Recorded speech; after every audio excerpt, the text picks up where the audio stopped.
అలాగే మన తహసీల్దార్ గారికి, నల్లచెరువు తహసీల్దార్ గారికి, అలాగే మున్సిపల్ కమిషనర్ గారికి అందరికి కూడా థ్యాంక్స్ అండి ఈరోజు వచ్చినందుకు. సో ఈ మెయిన్ ఉద్దేశం ఏంటంటే, ఈరోజు పెట్టుకోవడం దానికి మెయిన్ ఉద్దేశం ఏంటంటే అవేర్నెస్ కల్పించాలండి. అంటే ప్రెస్ వాళ్ళకు కూడా అవేర్నెస్ కల్పిస్తే ప్రెస్ వాళ్ళు రిపోర్ట్ చేయడం వల్ల మన జనాలకు కూడా అవేర్నెస్ అనేది క్రియేట్ అవుతుందండి. సో మెయిన్గా ఈ అవేర్నెస్ ఏంటిదంటే, ఇంతవరకు మేము చేసిన ప్రాసెస్ అయితే ఏదైతే ఉందో, అంటే ఇంతవరకు మేము ఓటర్ లిస్ట్ అనేది తయారు చేయడానికి చాలా డేస్ నుంచి ప్రాసెస్ జరుగుతూ ఉంది. సో మనం ఫామ్ 6, ఫామ్ 7 అండ్ ఫామ్ 8 దీని ద్వారా ఫామ్ 6 ద్వారా మనం అడిషన్స్ చేయడం జరిగింది. అంటే కొత్త ఓటర్లు ఎవరైతే ఉన్నారో వాళ్ళని జాయిన్ చేయించుకోవడం జరిగింది. అలాగే ఫామ్ 7 ద్వారా డిలీషన్స్, పర్మనెంట్ షిఫ్టెడ్ కానీ, డెత్ కానీ, డబుల్ ఓటర్స్ అంటే ఒకే మనిషికి 2 ఓటర్లు ఉండడం కానీ అలా చేయడం వల్ల డిలీషన్స్ చేయడం జరిగింది. అలాగే ఫామ్ 8 ద్వారా కూడా మనం కరెక్షన్స్ పెట్టుకోవడం జరిగింది. నేమ్ చేంజ్ కానీ, అడ్రస్ చేంజ్ కానీ, పోలీస్ స్టేషన్ చేంజ్ కానీ ఇవన్నీ కూడా చేయడం జరిగిందండి. సో మామూలుగా ఈ అంటే మాకు ఉన్న ఆరోగ్య ప్రకారం కూడా, అంటే మాకున్న రూల్స్ ప్రకారం కూడా మీడియాతో తరచు ఇంటరాక్ట్ అయ్యి వాళ్ళకి అప్డేట్స్ చెప్తూ ఉండాలి అని. అంటే మేము చేసే ప్రాసెస్ అంతా కూడా ఎంత ట్రాన్స్పరెంట్గా ఉంది, ఎంత పారదర్శకంగా ఉంది అంటే మీరందరికి కూడా తెలియజేయాలని చెప్పేసి కూడా ఈ పెట్టుకోవడం జరిగిందండి ఇది. సో మెయిన్గా ఇప్పటివరకు వచ్చేసి ఈ పెండెన్సీ రిపోర్ట్ అంతా కూడా ముకుంద గారు చెప్తారండి మీకు డీటెయిల్గా. అంటే ఎన్ని చేసాము, ఎంత పెండింగ్ ఉంది, ఎంత ఉంది అవన్నీ కూడా ముకుంద గారు చెప్తారు. సో నేను వేరే ఇంపార్టెంట్ విషయం చెప్తానండి. సో ఇప్పుడు మనకు వచ్చేసి December 9th వరకు ఏదైతే జరిగిందో, అంటే December 9th వరకు అయితే ఏ అప్లికేషన్స్ అయితే మనం తీసుకున్నాము, లైక్ నేను ఇందాక చెప్పినట్టు ఒక ఫామ్ 6 కానీ, ఒక ఫామ్ 7 కానీ, ఒక ఫామ్ 8 కానీ, సో ఇలా తీసుకున్నట్టు అన్నీ కూడా మదర్ రోల్లో ప్రిపేర్ అవుతుందండి. అంటే ఈ December 22 నాటికి అవి చేయడం అయిపోతుంది మాకు. సో ఆ మదర్ రోల్ అనేది ప్రిపేర్ అవుతుంది. అంటే ఫస్ట్ మదర్ రోల్ అనేది ప్రిపేర్ అవుతుంది. అంటే ఫస్ట్ వీళ్ళందరూ అప్పటి వరకు చేసిన అన్ని డిలీషన్స్, అడిషన్స్, కరెక్షన్స్ అన్నీ కూడా దాంట్లో వస్తాయన్నమాట మనకి. సో అదొక ఈ SSR కంప్లీట్ అయిపోయి ఆ SSRలో మనకి ఇదంతా కూడా కరెక్ట్గా వస్తుంది, ఎంతమంది ఓటర్లు ఉన్నాయా రోడ్. సో దాని తర్వాత అంటే December 9th తర్వాత మనం ఏవైతే చేసామో అడిషన్స్ కానీ, డిలీషన్స్ కానీ, మళ్ళీ కరెక్షన్స్ కానీ, ఇవన్నీ కూడా మళ్ళీ సప్లిమెంటరీ రోల్ వస్తాయి మనందరికి కూడా. అంటే దాని తర్వాత మళ్ళీ సప్లిమెంటరీ వదులుతూ ఉంటారండి, లైక్ ఎప్పుడైతే స్టార్ట్ అవుతుందో. ఈ ప్రాసెస్ ఎంతవరకు జరుగుతుందంటే మనకు ఎలక్షన్స్ వరకు జరుగుతుందండి. అంటే మనం ఓటు నమోదు కార్యక్రమం ఏదైతే ఉంటుందో, నమోదు కార్యక్రమం కానీ, తీసివేయడం కార్యక్రమం కానీ ఏదైతే ఉంటుందో అది చివరి వరకు ఉంటుంది. మనకి ఎలక్షన్స్ దాదాపు వచ్చేంత వరకు ఉంటుంది. కాకపోతే ఆ ప్రొసీజర్ అనేది డిఫరెంట్గా ఉంటుంది. ఈ December 22 వరకు ఒక ప్రొసీజర్ ఫాలో అవుతాము, దాని తర్వాత వేరే ప్రొసీజర్ ఫాలో అవుతాము, కోడ్ వచ్చిన తర్వాత ఇంకో ప్రొసీజర్ ఫాలో అవుతాము.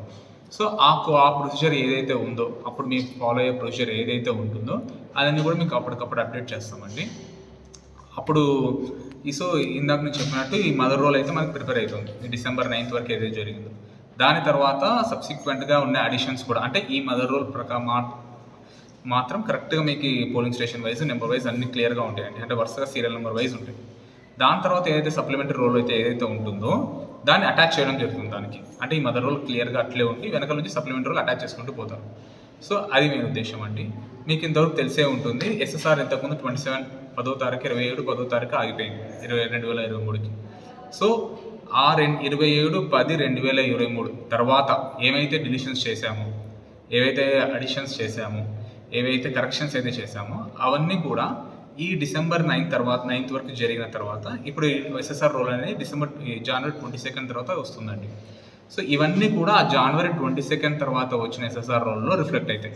అంటే మీరు ఇప్పుడు మన నవంబర్లో ఏదైనా మీరు తీపిచ్చేసుకుంటారు, కానీ అప్పుడే అది రిఫ్లెక్ట్ అవ్వదు. January 22 తర్వాత రిఫ్లెక్ట్ అవుతుంది. ఇది ఎందుకు చెప్తున్నానంటే 2 అడ్వర్షన్స్ వచ్చినాయండి మాకు. యాక్చువల్గా మేము ఇంకా డెత్లను తీసేయలేదు అని. సో ఈ డెత్లను తీసేయలేకపోవడానికి ఏంటంటే అవి ఆల్రెడీ తీసేసాం. మాకు ఏవైతే ఈ పొలిటికల్ పార్టీ వాళ్ళు ఎవరైతే ఇచ్చారో, లేదా వైఎస్ఆర్సీపీ కానీ, టీడీపీ కానీ, ఏ పొలిటికల్ పార్టీ అయినా కూడా ఎవరైతే వాళ్ళ క్లెయిమ్స్ ఇచ్చారన్నమాట, ఇట్లా మేము వెరిఫై చేసామండి, ఈ డెత్తులు ఉన్నాయి, ఈ డెత్తులు మీద తీసేయాలి అని ఇచ్చారు. సో ఈ డెత్తులు అని అది మళ్ళీ ప్లస్ వచ్చేసి మా BLO ఏజెంట్స్, అంటే బ్లాక్ లెవెల్ ఆఫీసర్స్ కూడా లోకల్ లెవెల్ వాళ్ళ ఎంక్వైరీ ద్వారా తేల్చుకున్న వాళ్ళు ఎవరైతే చనిపోయి ఉన్నారో అని వాళ్ళు, మళ్ళీ ఈ పర్సన్స్ ఎవరైతే ఉన్నారో, అంటే ఫర్ ఎగ్జాంపుల్ నేను నా కుటుంబ సభ్యులు ఎవరైనా చనిపోయి ఉంటారు, సో వాళ్ళకి నేను అప్లై చేశాను, అప్లికెంట్ NSVP పోర్టల్ ద్వారా అప్లై చేశాను. సో ఈ 3 పద్ధతుల్లో మేమైతే డిలీషన్స్ అన్నీ చేసామండి కరెక్ట్గా. ఆ రిపోర్ట్ ఏదైతే డిలీషన్స్ ఉన్నాయో, ఎన్ని డిలీషన్స్ చేసాము, ఎంతమందిని డిలీట్ చేసాము ఒక్కొక్క మండలంలో, అవన్నీ కూడా మీకు ఇవ్వడం జరుగుతుందండి. దాని గురించి రిపోర్ట్ మీకు ఇవ్వడం జరుగుతుంది. సో అది ఇంకా ఇందాక నేను చెప్తున్నాను. సో ఏదైతే డిలీషన్స్ అనేవి ఉన్నాయో ఆ డిలీషన్స్ యాక్చువల్గా అయిపోయినాయండి. ఏవైతే ఉన్నాయో మ్యాక్సిమం 99% నేను చాలా అంటే ప్రతి బిఎల్ఓ కూడా పనిచేశాడు. మేము కూడా చాలా అంటే నేను వచ్చినప్పటి నుంచి కూడా చాలా అంటే వాళ్ళకి ప్రెషర్ పెట్టాను వాళ్ళ మీద, షోకాస్ నోటీస్ ఇష్యూస్ చేయడం జరిగింది. సరిగ్గా వర్క్ చేయలేదు. సో వాళ్ళందరికీ చాలా అవగాహన క్లాసెస్ తీసుకోవడం జరిగింది. వాళ్ళందరికీ మండల్ వైజ్ వెళ్ళి నేను ప్రతి ఒక్కరికి కూడా బిఎల్ఓ మీటింగ్ పెట్టుకోవడం జరిగింది. అది అయిపోయిన తర్వాత మళ్ళీ ప్రతి మండలంలో వాళ్ళ ఎంఆర్ఓ కూడా వాళ్ళతో మీటింగ్స్ పెట్టుకోవడం జరిగింది. సో మళ్ళీ మన కలెక్టర్ గారు ఇక్కడికి వచ్చిన తర్వాత వాళ్ళతో మీటింగ్స్ పెట్టుకోవడం జరిగింది. సో ఈ మీటింగ్స్ అన్నీ కూడా పెట్టుకొని ఏం చేయడం జరిగిందంటే కూడా మా ప్రాసెస్ ఏదైతే ఉందో ఇప్పటివరకు మెయిన్ ఇంపార్టెంట్ ప్రాసెస్ ఏదైతే ఉందో ఈ additions, deletions and corrections form 6, 7, 8 ఈ 3 కూడా కరెక్ట్గా చేయడం జరిగిందండి. మేమైతే ఏదైతే చేయాలనుకున్నామో అదంతా కూడా 99%, 100% దాకా మేము చేసామండి కరెక్ట్గా. ఇంకా చేస్తూనే ఉన్నాము. ఈ ప్రాసెస్ మీకు ఇందాక చెప్పినట్టు ఇప్పటితో ఆగిపోయేది కాదు. ఇప్పుడు ఆగిపోయేది మాత్రం జస్ట్ మదర్ రోల్ మాత్రం రావడం, దాని తర్వాత సప్లిమెంటరీ రోల్స్ అన్నీ ఉంటాయి. సో ఆ రోజులో కూడా ఇంకా మా ప్రాసెస్ జరుగుతూనే ఉంటుంది. సో దానివల్ల ఈ ప్రాసెస్ అనేది ఆగిపోదనడం వల్ల మేము వర్క్ చేస్తూనే ఉంటాం. అది ఒక విషయం. ఇంకో విషయం ఇందాక చెప్తున్నది, సో ఇంతవరకు మనకు 2710 ఒక ఎస్ఎస్ఆర్ రోల్ అనేది మనం ప్రచురించినాం. కానీ ఆ ఎస్ఎస్ఆర్ రోల్లో మనకి కొన్ని డెత్తులు కాలేదు. అంటే మన డెత్తులు అనేవి ఇంకా దాంట్లో ఉన్నాయి. అంటే కొందరు చనిపోయినారు ఇంకా జనాలు. ఆ చనిపోయిన వాళ్ళు కూడా దాంట్లో రిఫ్లెక్ట్ అయ్యారు. అంటే దాంట్లో ఇంకా అలానే ఉన్నారు. అది ఎప్పుడు మాకు ఆ ఓటర్ లిస్టులో వాళ్ళు ఎప్పుడు వెళ్ళిపోతారంటే ఈ డిసెంబర్ 22 తర్వాత ఏదైతే మనం రోల్ ఇస్తామో మళ్ళీ ఎస్ఎస్ఆర్ ఇంకోటి ప్రచురిస్తాం, మదర్ రోల్ కానీ ఏదైనా కానీ. సో దాంట్లో ఇవన్నీ కూడా క్లియర్ అయిపోయి వస్తాయండి. అదొకటి. ఇంకో విషయం ఏం చెప్పాలనుకున్నా అంటే మాకు పొలిటికల్ క్లెయిమ్స్ అనేవి వచ్చినాయండి రకరకాల పార్టీల నుంచి.